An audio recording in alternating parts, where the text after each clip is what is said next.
नमस्कार बच्चों। इस वीडियो लेक्चर में हम लोग एक बहुत इंपॉर्टेंट इन्फॉर्मेशन डिस्कस करेंगे, बहुत इंपॉर्टेंट कंपटीशन के बारे में डिस्कस करेंगे जो कि साइंस चैलेंज है सीबीएसई का 2021-22। ठीक है, तो ये हर साल होता है, इसी तरीके से इस बार भी होगा, ऑनलाइन तरीके से ही होगा। तो हम लोग डिस्कस कैसे करेंगे कि क्या क्या इसमें आपको करना है, कैसे कैसे आपको रजिस्ट्रेशन करना है। स्कूल के थ्रू भी रजिस्ट्रेशन होगा, आप अपने आप से भी रजिस्ट्रेशन कर सकते हैं दीक्षा प्लेटफॉर्म के थ्रू। तो वो सारी बातें हम लोग इसमें डिस्कस करेंगे। तो सबसे पहले तो आपको पता होना चाहिए साइंस चैलेंज है क्या। तो साइंस चैलेंज मेनली बच्चों के अंदर एक क्यूरियोसिटी को डेवलप करता है, इंक्वायरी को डेवलप करता है, हाई ऑर्डर थिंकिंग स्किल्स को डेवलप करने के लिए एक बेसिक सा छोटा सा कंपटीशन है जो सीबीएसई हर ईयर ऑर्गेनाइज करती है। ठीक है, ये मेनली जो क्लास 8 से लेकर 10 तक के बच्चे हैं उनके लिए ऑर्गेनाइज किया जाता है। ठीक है, ये जो चैलेंज है ये दीक्षा प्लेटफॉर्म पे अवेलेबल है। दीक्षा ऐप होता है, दीक्षा ऐप में भी रजिस्ट्रेशन हम आपको बताएंगे कैसे किया जाता है। और रजिस्ट्रेशन करके आप लोग उस पर जाके जो भी 3 मॉड्यूल्स होते हैं उसको आप चेक कर सकते हैं। और जो थर्ड मॉड्यूल होता है, देखिए फर्स्ट मॉड्यूल ऐसा होगा जिसमें इस साइंस चैलेंज के बारे में बताया जाता है कि ये है क्या, इसको क्यों लॉन्च किया गया था। सेकेंड मॉड्यूल में कुछ वीडियोस हैं, कुछ इंपॉर्टेंट टास्क हैं जो आपको कंप्लीट करने होते हैं। और थर्ड मॉड्यूल आपका होता है एग्ज़ाम, मतलब जो आपका एमसीक्यू बेस्ड क्वेश्चन होता है वो आपको थर्ड मॉड्यूल में देना पड़ता है। अच्छा, यहाँ पर जो रजिस्ट्रेशन की डेट दी गई है, जो चैलेंज की डेट दी गई है वो दी गई 17 जनवरी से लेके 28 फरवरी तक। 28 फरवरी आप लोग को पता होगा इंपॉर्टेंट क्यों है। ठीक है, तो 28 फरवरी को क्या होता है इस चीज़ को आप लोग कमेंट बॉक्स में लिख के ज़रूर बताइएगा। और इसीलिए यहाँ पर डेट दी गई है वो 17 जनवरी से लेकर 28 फरवरी तक दी गई है। फिर से बता देते हैं, क्लास 8 से लेकर 10 तक का ही इसमें रजिस्ट्रेशन होगा। देखिए, अगर स्कूल रजिस्ट्रेशन कर रहा है तो स्कूल को रजिस्ट्रेशन करने के लिए सीबीएसई की रजिस्ट्रेशन आईडी बनानी पड़ेगी बच्चों की, और उसके थ्रू रजिस्ट्रेशन हो रहा है। लेकिन मान लीजिए कुछ बच्चे ऐसे होंगे जो सीबीएसई बोर्ड के नहीं होंगे, या अगर कोई बच्चा ऐसा है जो अपने आप से भी इसको करना चाहता है या स्कूल की उसमें कोई सहायता नहीं लेना चाहता, तो वो अपने आप से भी उस प्रोसेस को स्किप करके, रजिस्ट्रेशन आईडी को स्किप करके आगे वो बढ़ सकता है। ठीक है, जो बच्चे स्कूल के थ्रू नॉमिनेट होते हैं, मतलब जो स्कूल के थ्रू इस फॉर्म को भरेंगे, स्कूल क्या कर सकता है, 5 चिल्ड्रन को नॉमिनेट कर सकता है, कोई भी 5 स्टूडेंट्स को नॉमिनेट कर सकता है। और वो 5 स्टूडेंट्स कैसे होंगे, तो उनको वो जो 5 स्टूडेंट्स अच्छे 5 स्टूडेंट, मतलब ये कह सकते हैं कि जो जिनके मार्क्स अच्छे होंगे, ऐसे 5 स्टूडेंट्स को क्या नेशनल क्वालिफायर के लिए इसमें क्वालिफाई करा दिया जाएगा, Raman young science innovator award के लिए। ठीक है, तो ये बहुत बड़ी चीज़ हो जाएगी अगर इसमें अप्लाई करते हैं स्कूल्स और बच्चों को आगे लेके आते हैं। ठीक है, तो फिलहाल लेकिन अगर कोई बच्चा अपने आप से भी करना चाहे तो ये भी कर सकता है, कोई ऐसी प्रॉब्लम की बात नहीं है। अगर आपको रमन अवार्ड के बारे में देखना है तो आप ये वेबसाइट दी गई है ramanaward.org, उस पर जाके आप इस चीज़ को चेक कर सकते हैं।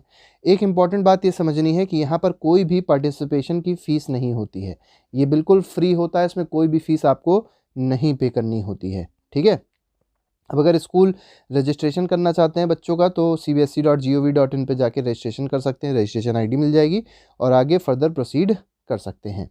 अब देखिए, ऐसे भी स्टूडेंट्स हैं जिनको खुद ही पार्टिसिपेट करना है, जिनका स्कूल या तो सीबीएसई बोर्ड नहीं है, तो उनके लिए क्या करना है, तो वो लोग सीधे दीक्षा पोर्टल पे जाएंगे, दीक्षा ऐप डाउनलोड करेंगे, वहाँ अपना रजिस्ट्रेशन करेंगे, रजिस्टर हियर पे क्लिक करेंगे और धीरे धीरे करके आगे जो भी प्रोसेस पूछता जाएगा उसको आगे फॉलो करते रहेंगे और आसानी से ज्वाइन कोर्स करके, देखिए सीबीएसई साइंस चैलेंज करके कोर्स दिया है, और फिर ज्वाइन कोर्स टैप करके स्टार्ट लर्निंग कर दीजिएगा। आपको 3 मॉड्यूल मिलेंगे। फर्स्ट मॉड्यूल में क्या कहा गया है, कोर्स के बारे में बताया गया है कि सीबीएसई साइंस चैलेंज जो कोर्स है उसमें क्या है। सेकेंड मॉड्यूल में बताया गया है कि सीबीएसई साइंस चैलेंज से रिलेटेड कई सारे वीडियोज़ आपको मिलेंगे, अच्छे अच्छे वीडियोज़ हैं, मतलब बहुत सारा आपको इन्फॉर्मेशन वहाँ से मिलेगी, नॉलेज मिलेगी, तो वो वीडियो ज़रूर देखिएगा। ठीक है, और थर्ड में आपको चैलेंज दिया जाएगा, मतलब आपको क्वेश्चंस दिए जाएंगे और उसको आपको आंसर्स देने हैं। एक इम्पॉर्टेंट बात आपको ये समझनी है कि यहाँ पर सिर्फ और सिर्फ बच्चों को पार्टिसिपेशन का सर्टिफिकेट मिलता है, कोई भी यहाँ पर फर्स्ट सेकेंड थर्ड या कोई भी रैंकिंग या कोई मेरिट नहीं डिक्लेयर होती है, ना ही कोई अवार्ड है, सिर्फ आपके एक बेटरमेंट के लिए है, आपके भलाई के लिए है कि आप इसको अगर ज्वाइन करते हैं तो आपको इन्फॉर्मेशन, आपको नॉलेज अच्छी अच्छी ज़रूर मिलेगी। ठीक है, तो पार्टिसिपेशन सर्टिफिकेट है इसमें सबके लिए जो भी इसमें रजिस्टर करते हैं, जो भी इस तीनों मॉड्यूल को देते हैं। याद रखिएगा, इसमें फर्स्ट मॉड्यूल भी कंप्लीट करना ज़रूरी है, सेकंड और थर्ड तीनों मॉड्यूल कंप्लीट करना ज़रूरी है। सीधे सीधे अगर आप सिर्फ साइंस चैलेंज पे टिक, मतलब आप सिर्फ क्वेश्चन आंसर वाला सेशन करते हैं तो आपका ये जनरेट नहीं होगा, तीनों आपको करना ज़रूरी है। इसके बाद हम लोग डिस्कस कर लेते हैं कि दीक्षा पोर्टल पे कैसे इसका रजिस्ट्रेशन करना है। तो चलिए देखते हैं उसके बारे में और फिर इस वीडियो को ख़त्म करेंगे। इस वीडियो में हम लोग एक बहुत इंपॉर्टेंट प्लेटफॉर्म के बारे में आपको बताने जा रहे हैं और ये जो प्लेटफॉर्म है इसका नाम है दीक्षा प्लेटफॉर्म फॉर एजुकेशन। तो स्कूल एजुकेशन के लिए बहुत इंपॉर्टेंट प्लेटफॉर्म है, चाहे आप सीबीएसई बोर्ड से बिलोंग करते हो या किसी और बोर्ड से बिलोंग करते हो, तो बहुत सारी नई नई चीज़ें इसमें आपको देखने को मिलेंगी, बहुत सारी बुक्स आपको मिलेंगी, कुछ वीडियो लेक्चर्स भी आपको इसमें मिलेंगे। तो चलिए स्टार्ट करते हैं और बताते हैं कि कैसे इसको आपको अपने मोबाइल पे डाउनलोड करना है, कैसे आपको इसमें अपना रजिस्ट्रेशन कराना है।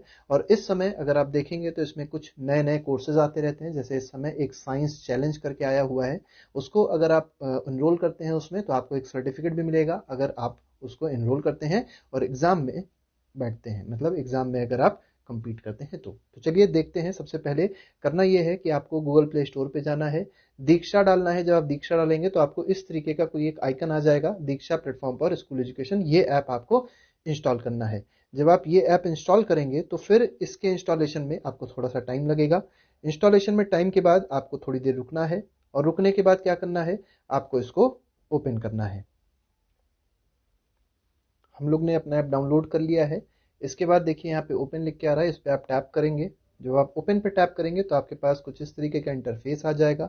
इस इंटरफेस में अब आपको आगे प्रोसेसिंग करनी है। तो सबसे पहले लैंग्वेज पूछ रहा है, तो आप इंग्लिश पे कंटिन्यू करिए, या अगर आप हिंदी कंटिन्यू करना चाहते हैं तो आप हिंदी भी कंटिन्यू कर सकते हैं। इसके बाद आप क्योंकि स्टूडेंट हैं तो स्टूडेंट पे आप टैप करेंगे। उसके बाद देखिए आपसे कह रहा है स्कैन क्यूआर कोड, आपको ये सब चीज़ें नहीं करनी है। नीचे जब आप इसको लेके जाएंगे तो आपसे बोल्ड कह रहा है सेलेक्ट करने को। आपको क्या करना है, अगर आप जिस भी बोर्ड से हैं, अगर आप कोई स्टेट बोर्ड से बिलोंग करते हैं तो आप स्टेट बोर्ड सेलेक्ट कर सकते हैं। अगर आप सीबीएसई बोर्ड से बिलोंग करते हैं तो सबसे ऊपर आप सीबीएसई बोर्ड को सिलेक्ट कर सकते हैं और सबमिट कर दीजिए। फिर जिस भी मीडियम के आप हैं, आप इंग्लिश मीडियम हैं, इंग्लिश मीडियम पे टैप कर दीजिए। सबमिट पे आप इसको टैप करेंगे। इसके बाद आपको क्लास पे क्लिक करना है। क्लास आपकी जो भी है, आप 8th क्लास के हैं, आप 9th क्लास के हैं, आप 10th क्लास के हैं, या कोई हायर या कोई जूनियर क्लास के हैं, उस पर आप टैप कर सकते हैं। मान लेते हैं हम क्लास 10th के हैं, इस पर आप सबमिट करिए, कंटिन्यू करिए। अब कंटिन्यू जब आप करेंगे तो आपके पास एक और नया इंटरफेस आ जाएगा। एक आपकी प्रोफाइल है जो जनरेट हो चुकी है। अब देखिए टेक्स्ट बुक अगर आपको पढ़नी है तो आपको यहाँ मिल जाएगी, इस पर लेकिन अभी फिलहाल आप क्रॉस करिए। आपको देखिए बहुत सारी चीज़ें यहाँ पे मिल रही हैं, इंग्लिश मीडियम है, हिंदी मीडियम है, बहुत सारी चीज़ें हैं। अब इसमें देखिए ज्योग्राफी है, हिंदी है, हिस्ट्री की बुक्स हैं, मैथ्स की बुक्स हैं, क्लास 10th मैथमेटिक्स है, ठीक है, पॉलिटिकल साइंस है। तो बहुत सारी किताबें हैं, साइंस का भी मटेरियल यहाँ पे प्रोवाइड किया गया है। इसको आप ओपन भी कर सकते हैं। जब आप ओपन करेंगे तो आपके पास कुछ इस तरीके का इंटरफेस खुलेगा। और साथ ही साथ अगर आप देखेंगे तो एक आपकी फ़ाइल भी होती है, डाउनलोड हो जाती है, उसको भी आप चेक कर सकते हैं। यहाँ से आपकी जो बुक है वो खोली जा सकती है। तो जब आप प्ले करते हैं तो आपकी बुक जो होगी वो खुल जाएगी। यहाँ पे आप वीडियो पे जा सकते हैं, तो जब वीडियो पे जाएंगे तो आपके पास वीडियोस आ जाएंगे। डॉक्यूमेंट जो आपके पास है तो इस तरीके से आपका डॉक्यूमेंट खुल जाएगा और जो भी चीज़ें हैं, जो भी चीज़ प्रोवाइड करी गई हैं, वो आसानी से हम लोग इसको ओपन कर सकते हैं, प्ले कर सकते हैं। ठीक है, तो ये हमारे पास चीज़ है। इसके बाद आगे बढ़ते हैं। इसके बाद हम लोग थोड़ा सा बैक जाते हैं और देखते हैं इस समय कौन सी चीज़ जो चल रही है, जिसके बारे में बताया था अभी हमने, साइंस चैलेंज। तो थोड़ा सा बैक जाना पड़ेगा। थोड़ा सा ऐप जो है ये थोड़ी सी दिक्कत इसलिए करता है क्योंकि ऐप थोड़ा सा हैवी भी है और मोबाइल हमारा इतना अच्छा शायद नहीं है। ठीक है, तो अगर आपका मोबाइल अच्छा है तो इसमें बहुत अच्छे से सपोर्ट करता है। तो जैसे मान लीजिए क्लास 10th हम लोग ने फिर से लिया, कंटिन्यू कर दिया। अब कंटिन्यू करने के बाद देखिए आपको करना सिर्फ ये है कि यहाँ पे आपको जो लेफ्ट साइड में सबसे ऊपर आप देख सकते हैं, ये 3 डॉट्स बने हैं, इस पर चेक करेंगे तो इस पर कुछ ऐसी चीज़ नहीं है। कोर्सेज पे आप क्लिक करिएगा। देखिए नीचे अगर आप देखेंगे लाइब्रेरी दी गई है, कोर्सेज दिया गया है, डाउनलोड्स दिया गया है और प्रोफाइल दी गई है। कोर्सेज पे अगर आप टैप करते हैं तो ये देखिए यहाँ पे art integrated learning, CBSE training, CPD, DElEd Uttar Pradesh, ऐसे करके बहुत सारी चीज़ें आपको मिलेंगी। आप जब नीचे लेके आएंगे तो आपको एक बहुत अच्छा ऑप्शन मिलेगा। ठीक है, और वो ऑप्शन क्या है, वो ऑप्शन मैं आपको दिखाता हूँ नीचे चल के। तो वो ऑप्शन जो आपको मिलेगा वो मिलेगा सीबीएसई साइंस चैलेंज। आप लोग सामने देख सकते हैं सीबीएसई साइंस चैलेंज है। ये क्लास 8th, क्लास 9th और क्लास 8th के बच्चों के लिए है। तो चलिए इस पर टैप करिए। जब आप इस पर टैप करेंगे तो फिर आपको ज्वाइन कोर्स पे क्लिक कर देना है। आप ज्वाइन कोर्स पे क्लिक करेंगे तो देखिए आपसे लॉगिन करने को कह रहा है, तो आप लॉगिन करिएगा। और जब आप लॉगिन करेंगे तो आपने अभी भी दीक्षा ऐप पे रजिस्ट्रेशन नहीं किया है, तो आपके पास एक रजिस्ट्रेशन फॉर्म टाइप का खुल के आ जाएगा। अगर आप रजिस्टर कर चुके हैं तो आप मोबाइल नंबर यहाँ डालेंगे, यहाँ पासवर्ड डालेंगे और लॉगिन कर जाएंगे। अगर आप रजिस्टर नहीं किए हैं तो यहाँ पे देखिए रजिस्टर हियर लिखा हुआ है, तो रजिस्टर हियर पे आप क्लिक कर दीजिए। आप रजिस्टर हियर पे जब क्लिक करेंगे तो फिर आपको एक और नया फॉर्म मिल जाएगा, उसको आपको भरना पड़ेगा। अब देख लेते हैं कौन सा फॉर्म खुलता है, कैसा फॉर्म खुलता है। तो इसको क्रॉस बंद कर दीजिएगा। इसके बाद देखिए सबसे ऊपर आपके ऊपर लिखा हुआ है सेलेक्ट ईयर ऑफ बर्थ। तो जो भी आपका डेट ऑफ बर्थ है उसका सिर्फ ईयर पूछा गया है, पूरा आपको डेट ऑफ बर्थ नहीं पूछी गई। जैसे मान लीजिए ईयर ऑफ बर्थ हमारा मान लेते हैं 2009 है, एक एग्जाम्पल है। अब जैसे आपका जो भी नाम वाम है वो सब आप भरिएगा यहाँ पे। मोबाइल नंबर यहाँ पे आपको भरना है, ठीक है। मोबाइल नंबर जब आप यहाँ पर भरेंगे तो आपको हो सकता है एक ओटीपी आए। जैसे मान लीजिए मैं नंबर भरता हूँ, कोई भी नंबर मान लीजिए मैं भर रहा हूँ, ठीक है। एक एग्जाम्पल मैं ले लेता हूँ, कोई भी एग्जाम्पल, ठीक। तो इसके बाद हमको पासवर्ड भी भरना है, ठीक है। अब पासवर्ड चाहे तो आप कुछ भी भर सकते हैं। जैसे हम अगर भरें राज@2212, ठीक है, या राज@ऑफ XYZ, कुछ भी ऐसे भर लेते हैं। तो जब इसको भरेंगे, ठीक है, इसको आप चाहें तो आगे बढ़ा सकते हैं। तो इसको आप री एंटर पासवर्ड करेंगे, लेकिन यहाँ पे देखिए आपका रेड लाइन आ जाएगी, जो रेड पोर्शन है वो आपको दिखाई पड़ने लग जाएगा। अब ये क्या कह रहा है इसको पहले आप समझ लीजिए। ये कहना चाह रहा है your password must contain a minimum of 8 characters, it must include numerals, lower and upper case. मतलब एक आपका जो लेटर होना चाहिए वो बड़ा होना चाहिए, कैपिटल होना चाहिए, और बाकी स्मॉल होने चाहिए। एक आपके पास स्पेशल कैरेक्टर भी होना चाहिए, जैसे @ होता है, स्टार होता है, तो ये सब भी आप लगाएंगे, ठीक है। उसके बाद आपको री एंटर करना है पासवर्ड को। फिर आप आई अंडरस्टैंड एंड एक्सेप्ट पे क्लिक करेंगे, और उसके बाद आप रजिस्टर पे क्लिक कर देंगे। जब आप रजिस्टर पे क्लिक करेंगे उसके बाद क्या होगा वो अब हम लोग आगे बताते हैं आपको। अब देखिए जब जब आप रजिस्टर करने के लिए आगे बढ़ेंगे, अब अगर आप फ़ोन नंबर डालेंगे, एक पासवर्ड क्रिएट करेंगे, उस पासवर्ड को रीटाइप करेंगे, तो आपके पास एक ओटीपी करके ऐसा ऑप्शन मिलेगा। फिर जो भी ओटीपी आपके पास मैसेज में आता है, जो नंबर आप एंटर किए हैं उस पर एक ओटीपी आएगा, वो ओटीपी आपको यहाँ पर भरना है। तो आप ओटीपी भरिए। देखिए ओटीपी जब आप भर देंगे और ओटीपी भरने के बाद जब आप आगे बढ़ेंगे तो आपसे फिर से स्टूडेंट करके मांगेगा, तो आप स्टूडेंट पे क्लिक करिएगा। आप बोल्ड भरेंगे, आप इंग्लिश मीडियम भरेंगे। इसके बाद जो भी आपकी क्लास है, जान जैसे मान लेते हैं आपके पास क्लास 10th है, उस पर आप क्लिक करेंगे, सेव करेंगे। अब आपकी जो प्रोफाइल है वो सही से अपडेट हो जाएगी, ठीक है। यहाँ पे आप सबमिट कर दीजिएगा, अपने आप से लोकेशन डिटेक्ट कर लेगा, ठीक है। अब यहाँ पे देखिए नाम हमारा लिख के आ गया, राजशेखर नाम लिख के आ गया है।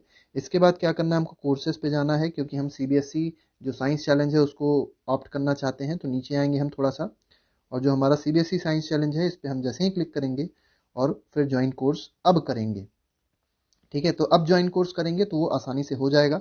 अब देखिए यहाँ पे हमारे पास पूरी चीज़ें आ गई हैं, आई एग्री कर दीजिए यहाँ पे, ठीक है। तो यहाँ पे हम शेयर कर सकते हैं, तो यहाँ पे हमने इसको शेयर कर दिया, ठीक। अब देखिए यहाँ पे हमारे पास बहुत सारी चीज़ें हैं। तो जैसे हमारे पास कोर्स के डिटेल्स आप देख सकते हैं, तो ये सब कोर्स के डिटेल दिए गए हैं।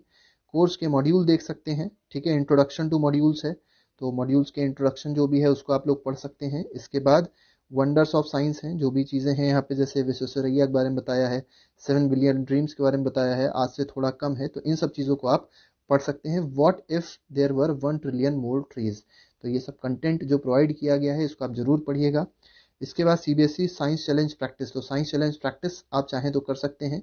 आप साइंस चैलेंज प्रैक्टिस करेंगे तो आपको कई सारे क्वेश्चंस मिलेंगे, ठीक है। तो ये सब आप कर सकते हैं। और इसके बाद फाइनल आपको करना क्या है, यहाँ पे जो सीबीएसई साइंस चैलेंज है इस पर आपको क्लिक करना है, और सीबीएसई साइंस चैलेंज करके आपको अपना पेपर को करना पड़ेगा, ठीक है। तो आपके पास इस तरीके से एक कंटेंट खुल जाएगा। तो इसको जब आप ओपन करेंगे तो फिर आपके पास जो भी चीज़ें हैं वो पूरी पूरी स्टार्ट हो जाएंगी। तो इस तरीके से आप अपना सीबीएसई साइंस चैलेंज दे सकते हैं।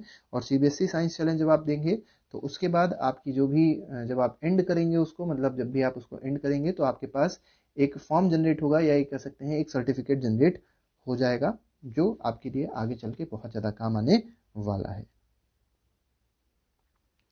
बस आप एक बात ये याद रखिएगा कि आपको सारे सारे मॉड्यूल जो हैं वो कंप्लीट करने हैं। मतलब इंट्रोडक्शन मॉड्यूल भी आपको कंप्लीट करना पड़ेगा, वंडर्स ऑफ साइंस आपको कंप्लीट करना है, सीबीएसई साइंस चैलेंज प्रैक्टिस आपको कंप्लीट करनी है, और उसके बाद सीबीएसई साइंस चैलेंज को आपको अटेम्प्ट करना है। तभी आपका जो ये कह सकते हैं जो आपका रिपोर्ट है वो तभी पब्लिश होती है, तभी वो आपके पास पीडीएफ के फॉर्म में आएगा। तो आज के लिए फ़िलहाल इतना ही रखते हैं।